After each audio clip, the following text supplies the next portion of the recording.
What if Liverpool's early season success is masking a deeper problem? 7 weeks into the Premier League and the Reds are already sparking debates. Are they genuinely improving, or is their resilience papering over cracks? Today, we're diving deep into Liverpool's season so far, their transfer activity, and the looming questions around key players like Mohamed Salah and Florian Wirtz. Buckle up, because this analysis might just change how you see this team. Liverpool's start to the season has been eventful, to say the least. A 5-match winning streak, late-game heroics in both the Champions League and League Cup, and a resilient mentality have kept them in the spotlight. But behind the flashes of brilliance, there are concerns. Defensive fragility, Wirtz's integration, and Salah's inconsistent form are issues that demand scrutiny. Let's start with the summer transfer window. Liverpool spent big, with total outgoings exceeding 400 million, even excluding the signing of Georgi Mamadashvili. After sales, their net spend was around 200 million, less than Arsenal's, but still significant. On paper, it looked like a successful window, with nearly all target players secured. But was it truly smooth? From an objective perspective, no. Losing Darwin Núñez and Luis Diaz raised questions about whether the incoming players fit Liverpool's fluid attacking system. Diogo Jota's untimely departure was another blow, leaving a gap in familiarity with the tactical setup. Jarell Quansah's exit also left fans baffled, especially given his potential for squad depth. Meanwhile, Harvey Elliott, despite his form and contributions to England U20s, doesn't seem to have the trust of Arne Slot. And then there's Trent Alexander-Arnold. His departure, while inevitable, left a void in creativity from the back, a role Virgil van Dijk has had to shoulder more often. So, has Liverpool's squad strength improved? It's hard to say. Right now, they've not only failed to fully showcase their capabilities, but also haven't adequately addressed key lost positions. For me, their transfer activity feels incomplete. Now, let's talk about Mohamed Salah's form. It's undeniable he's struggling, and after his high-profile contract renewal, it's tempting to label him as a so-called contract warrior. But there's more to it. Previously, Jurgen Klopp's high-pressing style had becoming harder for Salah to sustain as he ages. With Jota, Núñez and Diaz gone, it's clear that what we thought of as the Klopp system was in many ways a Salah system, tailored to his strengths.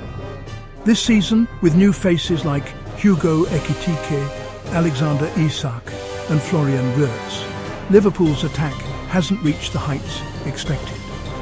Salah's ball-dominant style also clashes somewhat with Wirtz's, though both can produce moments of magic. Another issue is Salah's lack of defensive contribution, which puts pressure on the fullbacks behind him.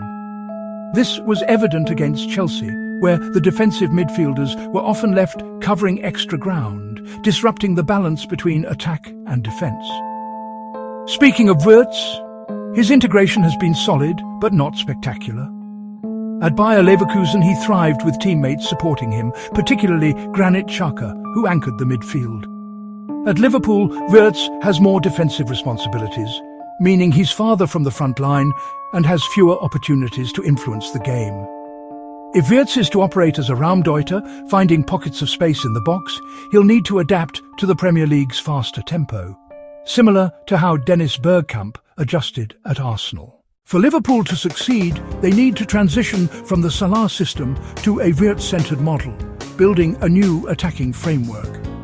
The summer transfer window could have been pivotal in this regard. If Liverpool had secured Alexander Isak, the funds spent on Ekitike could have been allocated elsewhere. Isak thrives on the ball, and his success at Newcastle is partly due to teammates like Anthony Gordon and Joelinton creating space for him. Pairing Isak with Wirtz could have been a game-changer.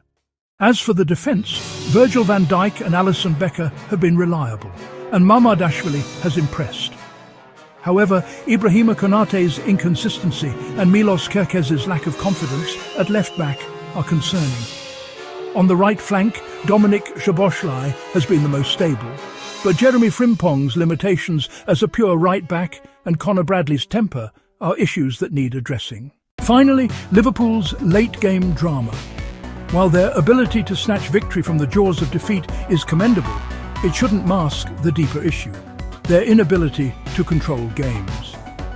Defensive vulnerabilities persist throughout matches, and relying on last-minute winners isn't sustainable. The biggest problem isn't the final minutes, but why games reach that stage. Liverpool's lack of control after taking the lead often leads to numerous opposition chances, late goals, or even defeats. The Premier League title race often shapes up after 10 to 12 games, and Liverpool remain in a strong position despite recent setbacks. But these issues must be addressed, or they could derail their season. What's your take on Liverpool's start? Let us know in the comments. If you enjoyed this analysis, don't forget to like and subscribe to the channel to show your support. Until next time.